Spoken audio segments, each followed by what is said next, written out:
video that you are about to view contains material created by the Writing and Reading Center at Fresno City College. We base the information used on fact and research to the best of our knowledge. As the viewer of this video, you should always follow the directions given to you by your instructor. The materials covered in these videos should be viewed as supplemental only.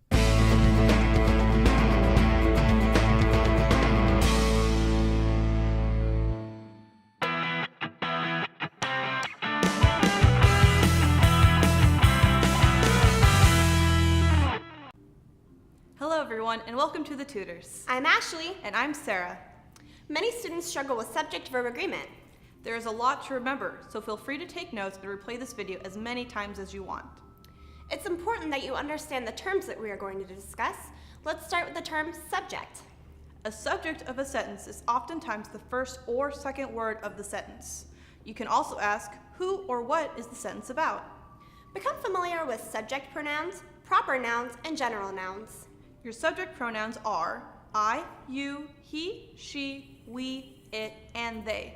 Proper nouns are names of people, cities, organizations, and religions. General nouns are nouns like dog, cat, tree, church, university, computer, etc. Now that you understand a little more about subjects and nouns, let's review verbs. Today we will look at action verbs and helping verbs. Some examples of action verbs are to write, to play, to sit, and to eat. Now that you can identify the subject and verb of a sentence, let's explain the terms singular and plural. One of the first facts that you should write down and remember is that third-person singular form of verb is formed by adding s or es to the end of the word, except to be and to have, which are irregular. When it comes to first and second person singular, you do not need to add an s or es. For example, in first person, I eat food is correct, but I eats food is incorrect. In second person, you eat food is correct, but you eats food is incorrect. In third person, she eats food is singular and correctly places an s after the verb.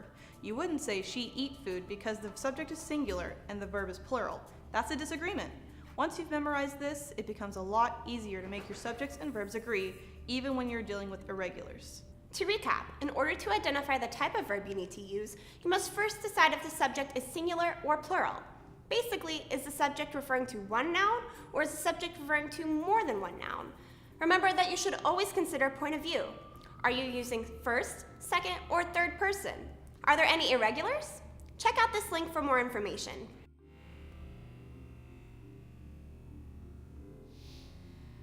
Before we go on, let's look at some pronouns that require a plural verb. First person pronouns are I and we.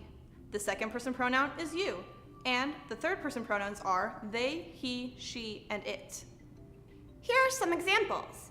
I write, you write, she writes. Now let's look at some nouns in third person. Her sister writes, she writes, and his teacher writes. Remember, first person and third person pronouns require a plural verb ending. Nouns in the second person require a singular verb ending. Second person with a plural verb ending, you write. Third person with a singular verb ending, she writes. Next, we will briefly discuss helping verbs. It is important to use a helping verb if there are no other verbs in the sentence. One common helping verb is to be. Depending on the noun, you need to change the verb. Let's look at some examples. The statement, I tutor, has a subject and a verb. The pronoun, I, is the subject, and the word tutor is our verb.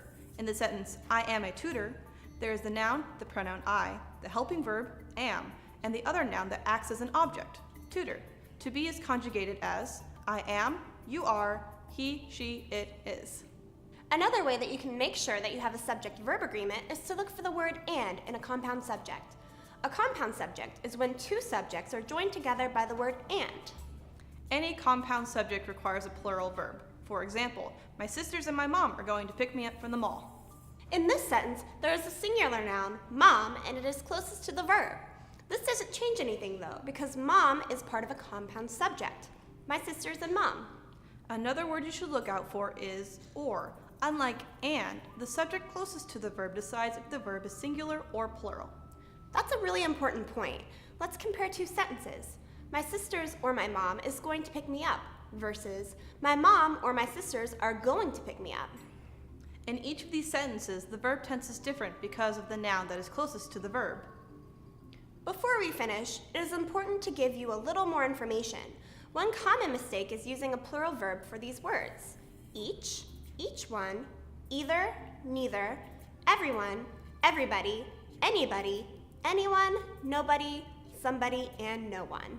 As a writer, you may be tempted to write a plural verb, but make sure that you use a singular verb. Here are 3 simple sentences. Everyone is invited to the party. Each person is going to bring a dessert. No one has to bring a main dish. We hope that you have a better understanding of subject-verb agreement. If you seek further support, check out the links we have posted below. If you need help with additional terminology regarding English, reading, or writing, check out our other videos. Don't forget that you can also come by the FCC Writing and Reading Center. Our hours and locations are also listed below. And if you're feeling adventurous, test your subject-verb agreement knowledge by trying our self-assessment, which is listed on the screen. Good luck with your assignment. Bye. Bye!